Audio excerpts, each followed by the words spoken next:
Pada kehidupan sehari-hari, sering kita menemukan beberapa aplikasi dari sel volta. Sel volta dibagi menjadi dua, yaitu sel volta primer dan sel volta sekunder. Sel volta primer yaitu sel volta yang hanya dipakai satu kali. Sedangkan sel volta sekunder adalah sel volta yang dapat diisi ulang atau digunakan berkali-kali. Contoh dari sel volta adalah aki. Aki termasuk ke dalam sel volta sekunder. Karena aki dapat diisi ulang, dalam suatu aki biasanya terdiri dari beberapa sel yang dihubungkan secara seri. Karena pada setiap selnya memiliki elektroda masing-masing, di mana pada anoda yang digunakan adalah logam timbal atau Pb, sedangkan pada katoda digunakan timbal 4 oksida atau PbO2. Maka elektrolitnya menggunakan H2SO4.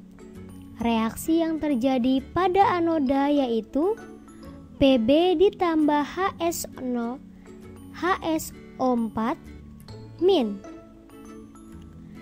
berubah menjadi PbSO4 ditambah H plus ditambah 2 elektron.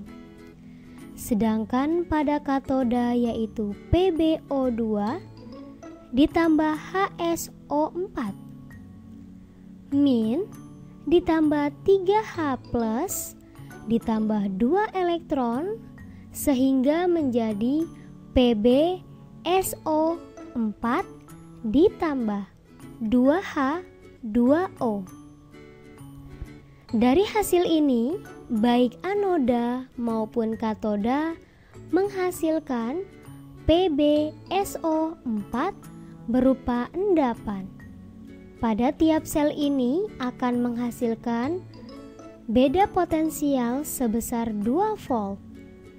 Biasanya pada aki terdiri dari 6 sel, maka beda potensialnya yaitu 12 volt. Kemudian aki dapat diisi kembali. Pada pengisian aki dilakukan dengan membalikan arah aliran elektron dari kedua elektron tersebut. Karena terjadi perubahan arah aliran elektron, maka anoda dan katoda akan berbeda pada saat pemakaian. Pada pengisian aki yang digunakan sebagai anoda adalah elektroda PbO2. Sedangkan yang digunakan pada katoda adalah logam timbal atau Pb. Maka akan menghasilkan reaksi kebalikan dari pemakaian aki. Contoh yang kedua adalah baterai kering. Pada baterai kering yang digunakan sebagai anoda adalah logam Zn. Sedangkan yang digunakan sebagai katoda adalah karbon. Elektrolit yang digunakan adalah campuran dari batu kawi dengan sal minyak. Sal minyak. Batu kawi adalah MnO2, sedangkan sal minyak adalah NH4Cl. NH4Cl atau aluminium klorida. Reaksi terjadi pada anoda Zn, teroksidasi menjadi Zn2 plus ditambah 2 elektron. Sedangkan pada katoda terjadi reaksi 2MnO2 ditambah 2NH4 plus menangkap 2 elektron membentuk Mn2O3 ditambah 2NH3 ditambah H2O. Jadi total reaksi yang terjadi pada baterai kering Zn ditambah 2NH4+ ditambah 2MnO2 berubah menjadi Zn2+ ditambah MnO3 ditambah 2NH3 ditambah H2O.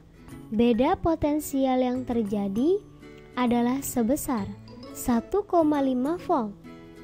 Jenis yang ketiga adalah baterai alkalin.